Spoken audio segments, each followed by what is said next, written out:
परम शांति बापू जी, आज आप हमें ये बताइए कि तत्वों से परम तत्वों तक का जो सफ़र है, या ये समझे कि परम तत्वों से तत्वों तक का जो सफ़र है, तो ये कैसे हुआ। और ये आज आज के ज़माने में सिर्फ 5 तत्व के बारे में ही लोग जानते हैं, परम तत्व के बारे में नहीं जानते। तो आप उनका डिफरेंस समझाइए और परम तत्व के और गहराई में जाके ये बताइए कि परम तत्व की दुनिया कैसी होती है। देखो, जो तत्वों की दुनिया है जी। और परम तत्वों की दुनिया है, उसमें बड़े रूप से डिफरेंस क्या है। जो 5 तत्वों की दुनिया है वो मृत्यु लोक, इसलिए मृत्यु लोक में मनुष्य रहते हैं। और मृत्यु लोक की जो दुनिया है वो तो आप देख रहे हो, इन आंखों से दिखते हो मृत्यु लोक, वो तत्वों की दुनिया, स्थूल तत्वों की दुनिया। जल और मिट्टी स्थूल है, फिर आकाश, वायु और अग्नि सूक्ष्म तत्व है। इनसे भी परे एक परम तत्वों की दुनिया होती है। परम तत्व माना जैसे आकाश है, मगर वो परम आकाश बहुत अलग होता है। तो आकाश और परम आकाश मतलब आकाश तत्व का प्योरीफाइड तत्व मतलब परम आकाश। जैसे तुम एक एग्जांपल दूं, जैसे अणु और परम अणु में डिफरेंस साइंस वालों ने बताया ना जी। जैसे अणु है, जैसे हाइड्रोजन का एक अणु है, क्या है हाइड्रोजन का एक अणु है। तो पहले अणु बॉम्ब बनाए थे, मगर इसके बाद में हाइड्रोजन को उन्होंने रिफाइन किया, प्रोसेस में लाए, तो अणु को इन्होंने परम अणु बनाया। हाइड्रोजन को, प्रोटॉन को आग लगाई, मतलब फ्यूज किया, तो उसमें परमाणु बॉम्ब बने। क्या बने? परम अणु। परम अणु माना परम तत्व। पर ये तो बापूजी फिजिकल उन्होंने एक्टिविटी की ना, उसके ऊपर कोई प्रोसेस किया फिजिकल, तब वो अणु में से परमाणु बना। तो लेकिन ये जो 5 तत्व का हमारा शरीर है, उसके ऊपर तो कोई एक्टिविटी, मतलब ऐसी तो साइंस वाले ने अभी तक ढूंढी नहीं है ना कि जो परम तत्वों में चेंज हो जाए। मगर परम तत्वों की दुनिया तो बहुत दूर है ना। जैसे हमारे हिंदू शास्त्रों के हिसाब से ब्रह्मापुरी से ऊपर तुम जाओ, कोई भी आत्मा शरीर छोड़ने के बाद ब्रह्मापुरी से ऊपर वैकुंठ लोक विष्णुपुरी जाती है, तो वहाँ परम तत्वों की दुनिया है। वहाँ परम आकाश है, परम वायु है, परम अग्नि। तो पहले पहले ब्रह्मांड, भगवान ने जो बनाई थी दुनिया, वो परम तत्वों की बनाई थी। मगर फरिश्ते कहाँ रहते हैं? परम तत्वों की दुनिया में रहते हैं, वो अमर लोक है। परम तत्वों की दुनिया बनाई, इन आंखों से तुम परम तत्वों की कल्पना नहीं कर सकते। जैसे आज आकाश तुम देख सकते हो, मगर आकाश में तो बादल दिखते हैं, बादल भी तो वायु तत्वों के बने। और सूर्य की रिफ्लेक्शन होकर रोशनी से तुम आकाश दिखता है, मगर वो आकाश असली आकाश नहीं है। आकाश माना वैक्यूम। तो आकाश भी कहाँ से बना? आकाश को तत्व कहते हैं ना, मगर वो तो वैक्यूम है, उसमें कोई तत्व नहीं है, मगर उसमें से ही सारे तत्व निकले। तो जैसे परम आकाश से परम वायु निकला, परम वायु से परम अग्नि निकला, और फिर इन धीरे धीरे परम तत्वों की दुनिया जो थी पहले, फरिश्ते कहाँ रहते थे? अमर लोक। क्या है अमर लोक? माना परम तत्वों की दुनिया, वहाँ परम सुख होता है, अमर लोक होता है। और यही फरिश्ते धीरे धीरे 3 तत्वों में आए। 3 तत्वों में आकर वो देवता बन गए। क्या बने? 3 तत्वों वाले देवता। और देवता से 3 तत्वों वाले देवता फिर धीरे धीरे 5 तत्वों में मनुष्य बन गए। तो ये तत्व और परम तत्वों का ज्ञान समझना आम साधारण आत्माओं के लिए, मनुष्य आत्माओं के लिए बहुत ही नामुमकिन है, क्योंकि तुम कल्पना भी नहीं कर पाओगे। तो आकाश और परम आकाश में क्या फर्क है? वायु और परम वायु में क्या फर्क है? अग्नि और परम अग्नि में क्या फर्क है? जैसे आप एक कॉमन सेंस की बात है कि जो आप अग्नि है, जो लकड़ी जलाकर जो अग्नि होता है वो भी अग्नि है। और आज को ट्यूबलाइट की रोशनी निकलती है, मर्क्यूरी लैंप की रोशनी है, वो भी अग्नि है ना। सूर्य की रोशनी भी अग्नि है। अलग प्रकार कर दिए गए हैं तो यूज करने के लिए। जैसे हाइड्रोजन फ्यूज होता है तो अग्नि होता है ना। तो अग्नि की क्वालिटी कितनी है? क्वालिटी में कितना फर्क है? अग्नि तत्व की क्वालिटी में कितना फर्क है? जैसे वायु तत्व है, तो वायु तत्व कितने प्रकार के? उसमें डिफरेंट टाइप ऑफ एलिमेंट्स, एक के अंदर ही 108 एलिमेंट या वायु तत्व 108 प्रकार के वायु तत्व है। तो ऐसी तरह आकाश तत्व क्या है? जो दिखता है आकाश तत्व।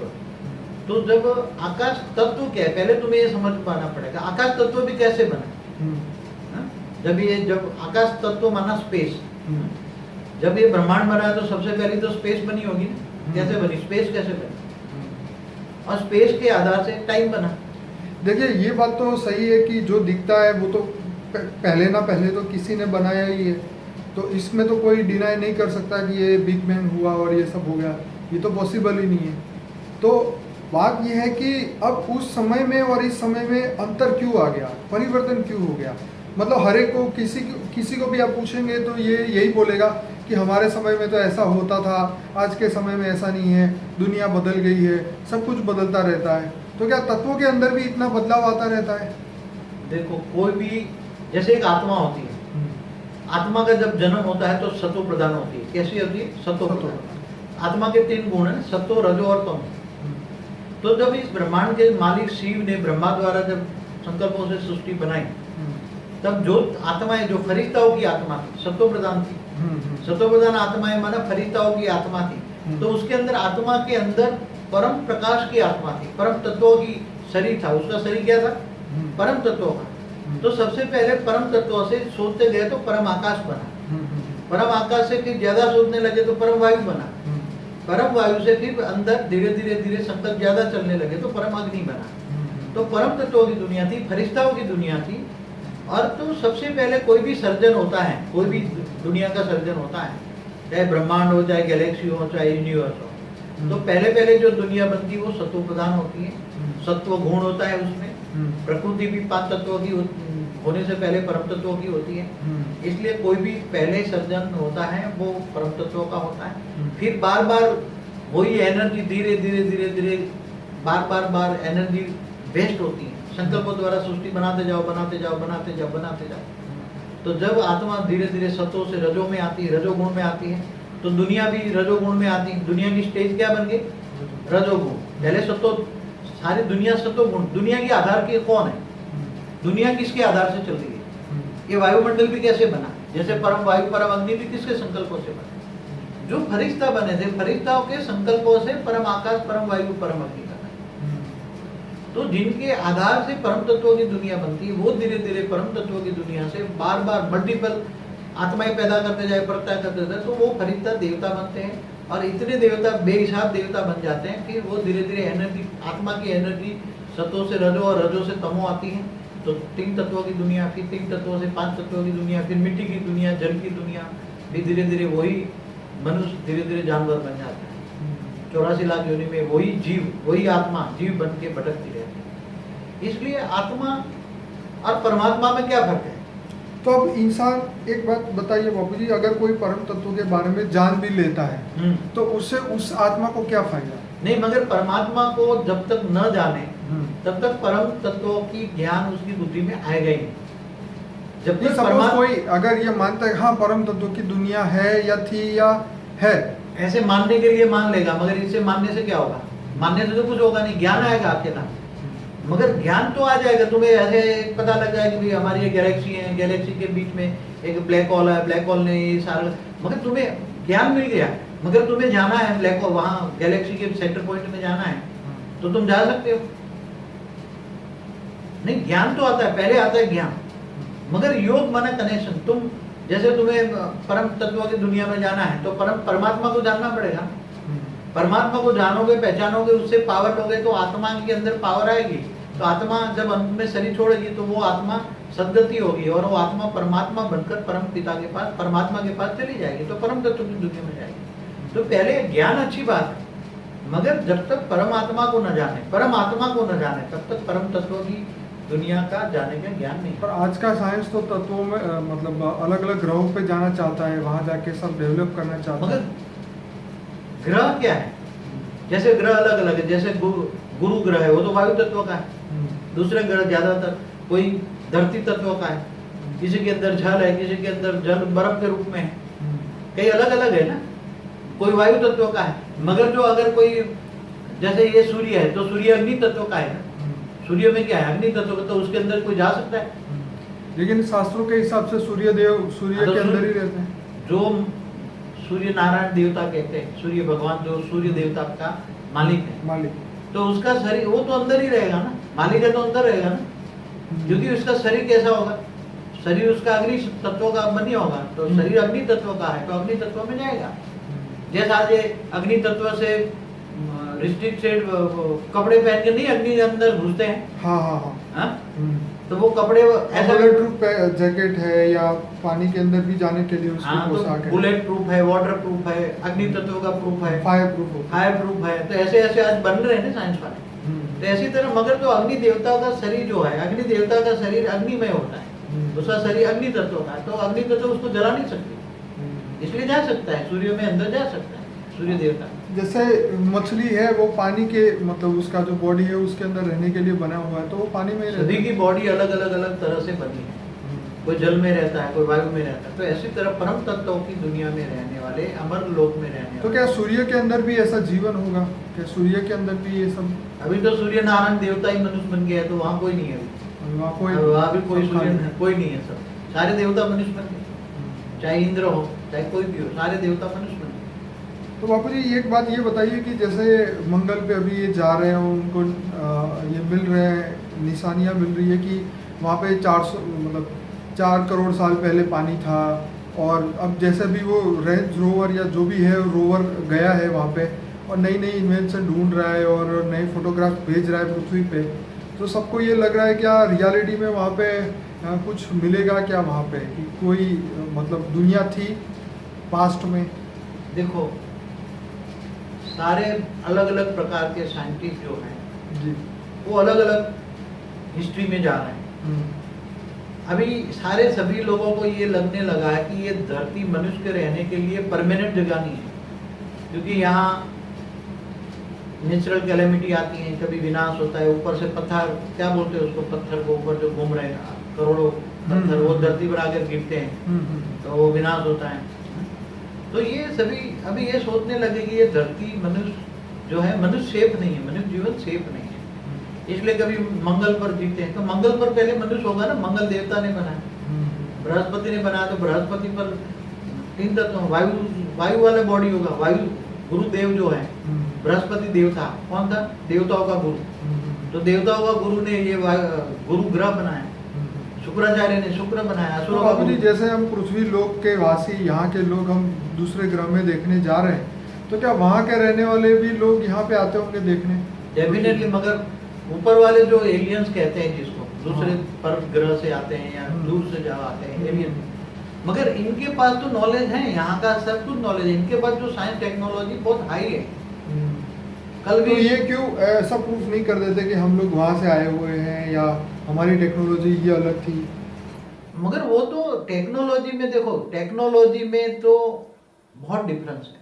आज मनुष्यों की जो टेक्नोलॉजी, धरती पर जो टेक्नोलॉजी है और जो एलियन टेक्नोलॉजी है, उसमें जमीन आसमान का फर्क है। उनके पास परम तत्वों की टेक्नोलॉजी, इनके साधन किसके हैं, परम तत्वों के हैं, और मनुष्यों के साधन स्थूल तत्वों के, मिट्टी तत्वों का है। तो उसमें और उसमें तो वो जो मैसेज भी भेजते हैं, कई बार ये एंशिएंट एलियन में बताया कि धरती पर कहीं मैसेज वो बनाए हुए पड़े हुए एलियंस के, मगर वो पढ़ नहीं पाते ना। मगर एलियंस वाले तो वे देखते हैं ना, तो उनके पर तो जो वहाँ उनके ग्रहों पर तो ऐसे ऐसे साइंस टेक्नोलॉजी है कि तुम्हें हर ग्रह पर देख सकते हैं। तो बाबू जी एक बात बताइए, अगर माइंड रीडिंग करने के लिए जो भी अगर ये ऐसा इंस्ट्रूमेंट बन जाए तो हमारे थॉट्स को कोई भी लैंग्वेज में अगर परिवर्तन कर सके, फिर तो हम उनसे कनेक्ट कर सकते हैं ना? एलियंस थॉट्स तो उनके अंदर भी होंगे, क्योंकि उनके अंदर भी तो आत्मा है, उनके अंदर भी तो। देखो, एलियंस और मनुष्य को पहले डिफरेंस समझो। एलियन दूसरे ग्रह से, कई अलग अलग प्रकार के एलियंस है, एलियंस एक टाइप के नहीं है। समझो कि कोई ग्रहों से दूर से आते हैं, ग्रहों पर से, तो इनके साधन हाई टेक होते हैं, फिर भी उनकी जो लैंग्वेज है, उनकी जो, वो बोलते नहीं है, उनके संकल्पों की भाषा होती है। सोच, जो सोचते हैं एक दूसरे के थॉट पकड़ते हैं, सोच पकड़ते हैं, वो बोलने की भाषा नहीं होती। तो अभी तो साइंस वालों ने अभी तक तो ऐसा कोई मशीन नहीं बनाया जो मनुष्य के थॉट पकड़ सके और उसकी इच्छा को जान सके या उसके इंटेंशन को जान सके। तो अगर ये हो जाता है, अगर इन्वेंशन, अगर फ्यूचर में, तो मतलब ये मानव इतिहास में सबसे बड़ा ये इन्वेंशन होगा। देखो, साइंस के पास जो साधन है, बना रहे, कोशिश कर रहे हैं कि मनुष्यों के थॉट समझे। कई बार, एक बार कहीं मैंने टीवी में देखा था कि अभी ऐसे मनुष्य क्या सोच रहा है, नहीं, मगर क्या सोच रहा है वो तुम्हें टीवी में दिखाई देगा। उस पर मशीन लगाएंगे तो कौन सी दुनिया क्या सोच रहा है वो पूरे टीवी में दिखेगा, ऐसा आप मशीन बना रहे हैं। मगर साइंस अभी बहुत निचले कैटेगरी में है, निचली कैटेगरी में। उसके बाद हाईटेक जो चाहिए ना, वो नहीं है। अब हाईटेक होना चाहिए, जैसे हाईटेक ऐसे हैं कि बहुत हाईटेक होना चाहिए। हाईटेक ऐसे साधन होने चाहिए कि जैसे प्रकाश की गति से चलने वाले साधन होने चाहिए, प्रकाश की वायु तत्व से चलने वाले साधन होने चाहिए, मैं जैसे हाइड्रोजन से चल रहे हैं ऐसे साधन अभी ढूंढ रहे हैं ना वो लोग, मगर वो साइंस के साधन जो बना रहे हैं उसके अंदर स्थूल मिट्टी स्थूल तत्व है। अब ये परम तत्व को रिफाइन करके परम तत्व अगर साधन बनाए तो बहुत अच्छा आगे होगा, आगे होगा। मगर इससे पहले तो मैं सोचता हूँ कि सब कुछ परिवर्तन हो जाएगा, क्योंकि आने वाले सालों में अब देखो धरती पर इतनी नेगेटिविटी बढ़ रही है, इतनी नेगेटिविटी बढ़ रही है, चारों ओर लड़ाई झगड़े, धर्म के नाम पर लड़ाई झगड़े हो रहे हैं, ना धर्म नाती जात से लड़ाई झगड़े हो रहे हैं। कोई ये कह रहा है हमें ये दो हमें ये दो, सब कुछ तो धरती पर अति हो गया है। अब जब धरती पर अति हो जाता है तो उसका विनाश निश्चित होता है। मगर विनाश तो ऊपर वाले ने रोका हुआ है, वो विनाश नहीं होगा मगर वो परिवर्तन कराएगा। इसलिए साइंस डेवलप हो इससे पहले ही सब कुछ परिवर्तन हो जाएगा। इसलिए साइंस वाले कोशिश तो बहुत कुछ कर रहे हैं, थॉट पावर को पकड़े, वो क्या सोच रहा है वो भी हम टीवी में दिखाएं, सब कुछ दिखाएं, बहुत कोशिश कर रहे हैं। जैसे कृष्ण भगवान ने या गीता में जो उन्होंने बताया कि हे अर्जुन तू अपने आप को मनुष्य मत समझ, तू एक आत्मा है, कि तेरे अंदर आत्मा है। और आज तक साइंस वालों ने ये प्रूफ नहीं कर सके कि मनुष्य के अंदर जो भी पावर, जो भी एनर्जी बोल रही है उसको आत्मा कहते हैं। आत्मा दिखती नहीं है। अगर ये प्रूफ हो जाए तो ये ज्ञान एकदम सरल हो जाएगा, लेकिन अभी तक साइंस वहां तक नहीं पहुंची है। देखो साइंस के इन्होंने बहुत कोशिश की है। एक बार शायद मैंने टीवी में देखा था, एक मरने वाला मनुष्य था, नियर बाय शरीर छोड़ने वाला, मरने वाला, उसको एक कांच की पेटी में रखा। तो कांच की पेटी फिर बंद कर दी तो वो मनुष्य जब तक ऑक्सीजन रहेगा तब फिर मर जाएगा ना। तो जब मरा तो उन्होंने कहीं एक हल्की सी, कहीं कांच के अंदर हल्की सी ब्रेक देखी कि तो वहां से उन्होंने सोचा वहां से आत्मा निकल गई। मगर ये इनकी बात गलत है। आत्मा को निकलने के लिए कांच को तोड़ने की जरूरत नहीं है। आत्मा तो उसको आग जला नहीं सकती, आत्मा को कोई रोक नहीं सकता, आत्मा को स्थूल चीजें रोक नहीं सकती। तो आत्मा जो बनी है तो वो तो हाई क्वालिटी आत्मा है, तो उसको तो बहुत ही, मतलब आत्मा को साइंस की भाषा में समझना बहुत मुश्किल है। इसलिए वो एनर्जी कह देते हैं। क्या कहते हैं? एनर्जी। लेकिन रियलिटी में अगर नहीं देख पाते कोई बात नहीं, लेकिन उसका एहसास तो कर रहे हैं ना पूरी दुनिया में।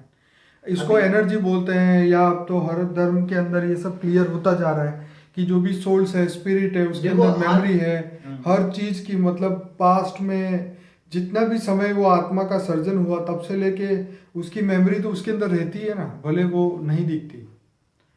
देखो आज दुनिया में एक अच्छी बात हो रही है कि सभी ज्यादातर इंटेलिजेंट लोग आत्मज्ञान की तरफ जा रहे हैं। कम से कम आत्मज्ञान तक तो आई है। चाहे मुसलमान रूहानी दुनिया की बात करें, रूह की बात करें, और क्रिश्चियन लोग भी सोल माना आत्मा को मानते हैं। तो सभी धर्म वाले आत्मा को तो मान रहे हैं और आत्मज्ञान तक जा रहे हैं। ये भी मान रहे हैं कि आत्मा का विनाश नहीं होता, आत्मा अजर अमर अविनाशी, ये तो सब जान चुके हैं। मगर केवल आत्मा को जानने से क्या मिलेगा? उसके अंदर, आत्मा के अंदर पावर कहाँ से है? आत्मा के अंदर पावर चाहिए ना। देखिए आत्मा को प्रूफ करने के लिए ये लोग पुराने समय के जो भी पास्ट समय निकला है उसको, मतलब उसको ढूंढ रहे हैं उसके अंदर कि पहले का इंसान क्या जानता था। क्योंकि आज का इंसान तो सिर्फ यही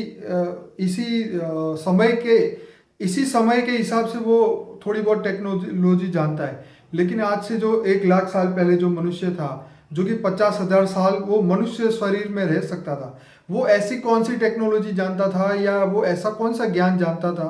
तो आज का इंसान वो जानने के लिए, आप हिस्ट्री चैनल में देखिए सब कुछ वही दिखा रहे हैं कि अनुनाकी लोग ये कर रहे थे, वो 50,000 साल तक जीते थे। या हमारे हिंदू शास्त्रों में भी बताया कि हमारे जो आगे के जो राजा महाराजा थे वो पुराने समय के, वो भी इतने साल जीते थे और इनके पास था ये ज्ञान। तो ये ज्ञान जानने की कोशिश मनुष्य इस समय कर रहा है, लेकिन इतना सक्सेस नहीं मिल रहा है उसे।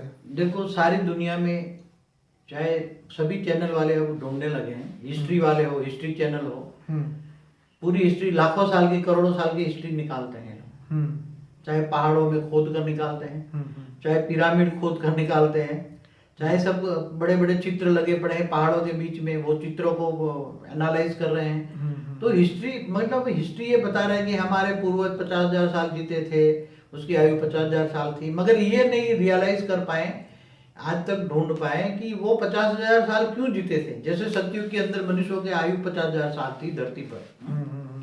तो मगर सतयुग में वायुमंडल अच्छा था ना, क्या था? वायुमंडल, वायु तत्व अच्छा था। वायु तत्व में समझो कि वायु तत्व अच्छा होता है, तो वायु तत्व वहां तो खाता ही नहीं था, उसकी खुराक नहीं थी, वो तो केवल सोचा और एक कल्पवृक्ष होता था। धरती पर जो मनुष्य रहता था सतयुग में, धरती पर मनुष्य कल्पवृक्ष के नीचे बैठता था और वो सोचता था और उसके मुंह के अंदर जो सोचता था वो रस आ जाता था, उसको कोई खाने पीने की जरूरत नहीं पड़ी।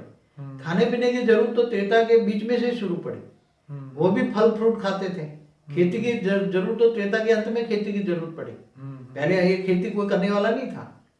तो ये सभी बातें हमारे हिंदू शास्त्रों में हैं, उस पर भी इन्वेंशन कर रहे हैं, मगर ये समझ नहीं पाते ना। देखो एक बात है कि सतोप्रधान की वायुमंडल की क्या खूबी थी, सतयुग की दुनिया में वायुमंडल कैसा था, त्रेता में वायुमंडल क्या था।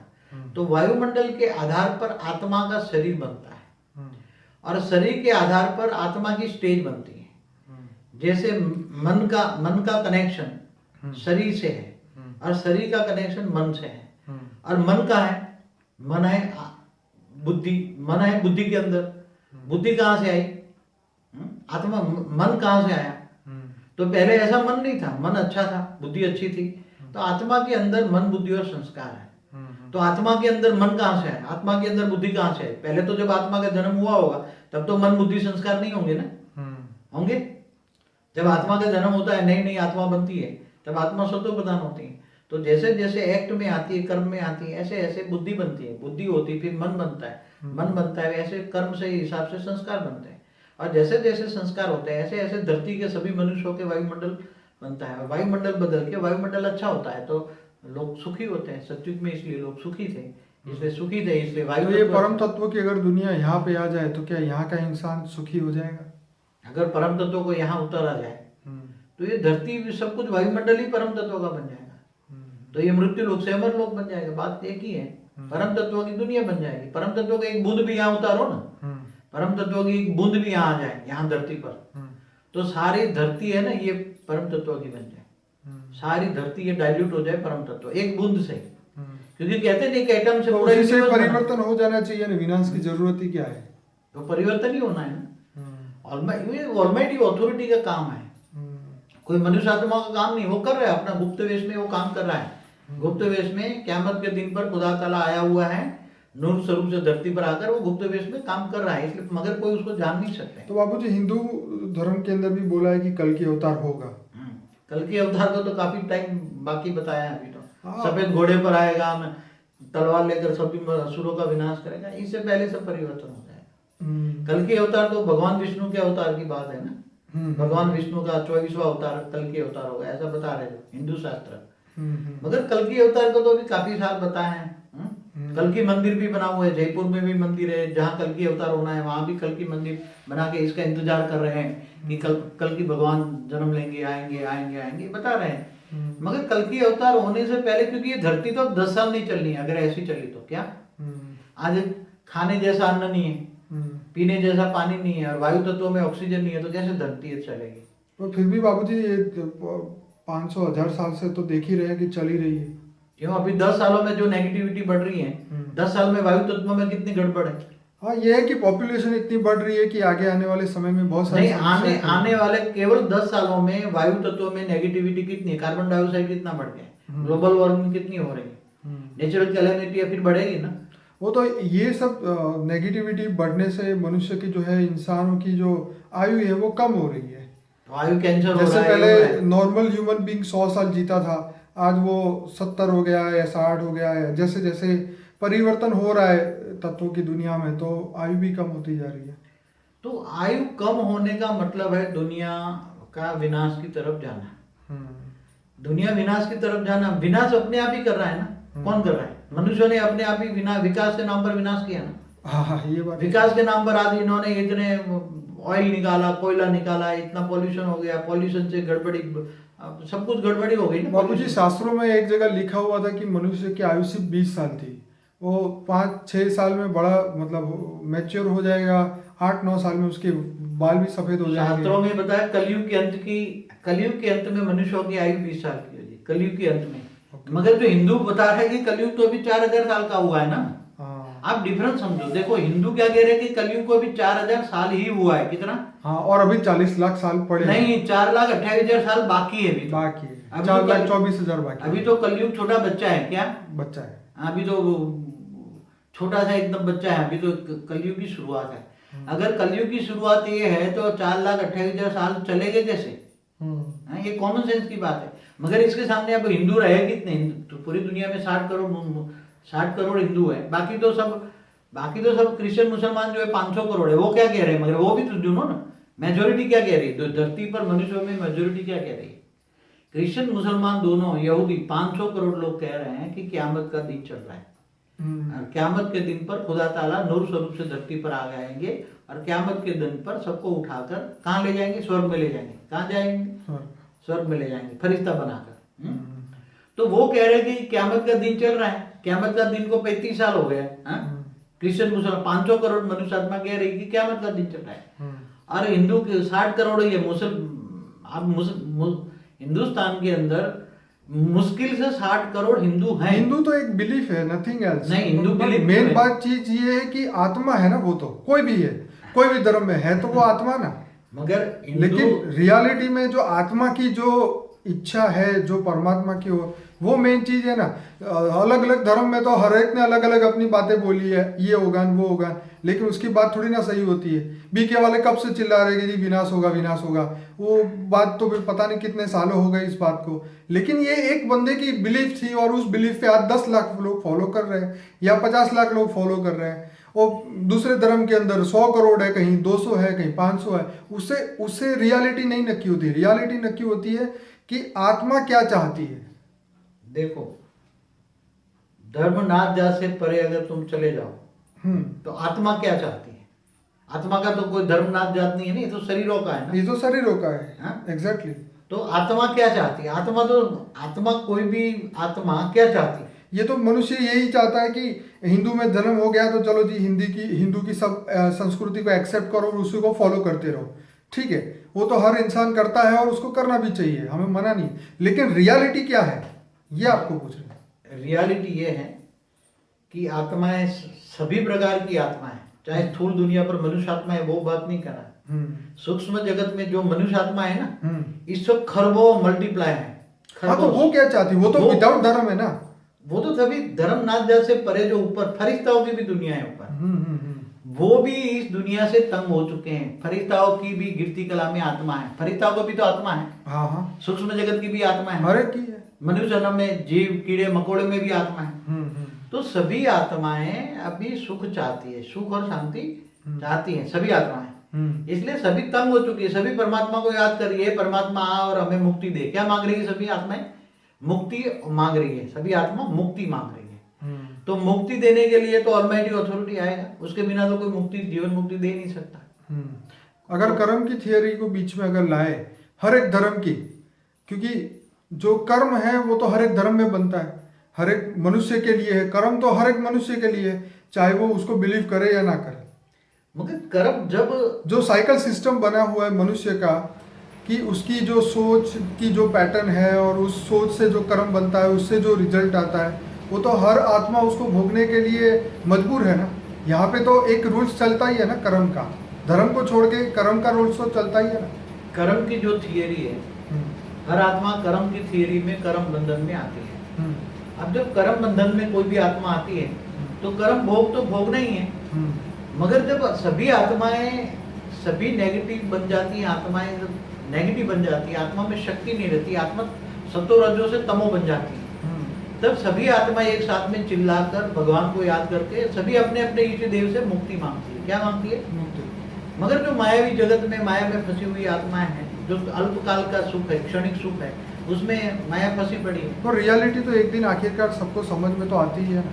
अंदर से तो सब दुखी है ना, कोई भी सुखी है संसार में, मनुष्य जीवन हो या भूत प्रेत योनि जीवन हो, कोई भी सुखी है, कोई भी आत्मा सुखी है। सब मांग रहे हैं, अंत में तो सभी आत्माएं दुखी है, इसलिए मुक्ति मांग रहे हैं। और मुक्ति देने वाला आएगा, आया हुआ है, आएगा, देगा, करेगा, सब कुछ करेगा। जब तक ये इंसान या आत्मा जब अज्ञान स्वरूप में होती है तब तक तो वो बड़े मजे करती है, लेकिन जब उसको ज्ञान हो जाता है कि ये सभी दुख का कारण यही है, तब वो उसको छोड़ना चाहता है और वो मुक्ति की ओर जाना चाहता है। जब आत्मा को ज्ञान नहीं होता तो माया के अंदर सुख पाने की कोशिश करती है, माया के तत्वों से, माया में रहकर देह और देह के संबंधियों में या सुखों में सुख का अनुभव करती हैं, थोड़ा क्षणिक सुख भोगती हैं, तो सुख के साथ दुख भी भोगती हैं।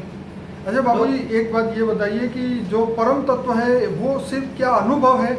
नहीं नहीं, रियलिटी है, परम तत्वों की दुनिया अनुभव है। मगर तुम यहाँ बैठ के तत्वों की दुनिया में बैठ के, जैसे तुम मनुष्य आत्मा सूक्ष्म जगत में जो भूत प्रेत हैं या जो फरिश्ता है, इनको देख नहीं सकती ना, ऐसी तरह परम तत्वों की दुनिया तुम केवल कल्पना कर सकते हो। क्या कल्पना कर सकते हो? वो ज्ञान आए तो तुम कल्पना कर सकते हो। जैसे एक सीधी सी बात बताऊं, जैसे हवा है, हवा देख तो नहीं सकते लेकिन उसकी फीलिंग तो होती है। मगर यहाँ परम वायु कैसा हो, परम अग्नि कैसा है? अग्नि क्या जलाती है, तो परम अग्नि तो सुख देने वाली होती है। तो उसका कोई इस दुनिया में कोई प्रूफ है?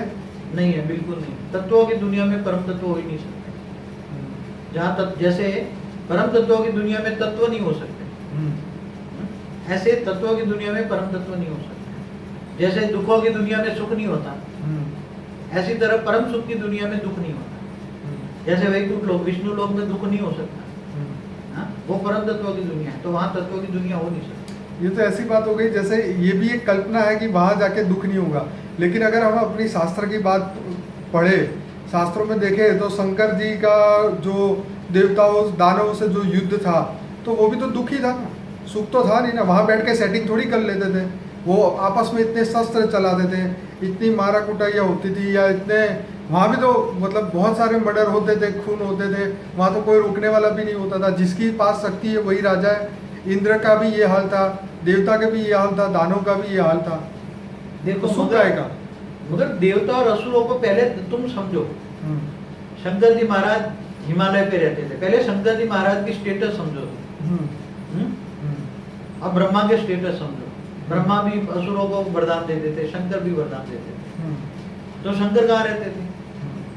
शंकर तो ये मृत्यु लोक में रहते हैं ना। हाँ सर। मगर उसके पास योग की शक्ति थी, इसलिए ये तत्व परिवर्तन कर सकते थे थोड़ा कुछ, और वरदान दे दे असुरों को। तो असुर और देवता, देवता तीन तत्वों की दुनिया थी। कहाँ देवता कहाँ रहते थे? देवताओं का जो लोक था, जो इंद्र लोक था, देवता जहाँ रहते थे, वो तीन तत्व थे, आकाश वायु और अग्नि, तीन तत्वों की दुनिया थी। और असुरों नीचे रहते थे, पांच तत्व भारी, जहाँ तत्वों में भारीपन है वहाँ असुर रहते थे। तो उसका शरीर पांच तत्वों का था, असुरों का शरीर पांच तत्वों का था, उसमें तत्वों में भारीपन था। तो वो है तो तत्वों की दुनिया ना, चाहे इंद्रलोक हो, देवताओं की दुनिया हो, चाहे असुरों की दुनिया, है तो तत्वों की दुनिया ना। वो तीन तत्व है, पांच तत्व है, मगर परम तत्व तो नहीं है ना। नहीं, परम तत्व देवताओं लोगों के पास परम तत्व थोड़ा होता है। यदि देवताओं के पास अगर परम तत्व हो तो वहाँ असुर जा ही नहीं सकते, वहाँ सुख हो ही, दुख हो ही नहीं सकता। ये बात तो सही है कि देवता भी अमर नहीं थे, इसीलिए तो विष्णु भगवान ने अमृत स्पेशल उनके वो पिलाया, या उनके लिए ये सब मेहनत की, क्योंकि वो अमर नहीं थे और उनको अमर बनाना था।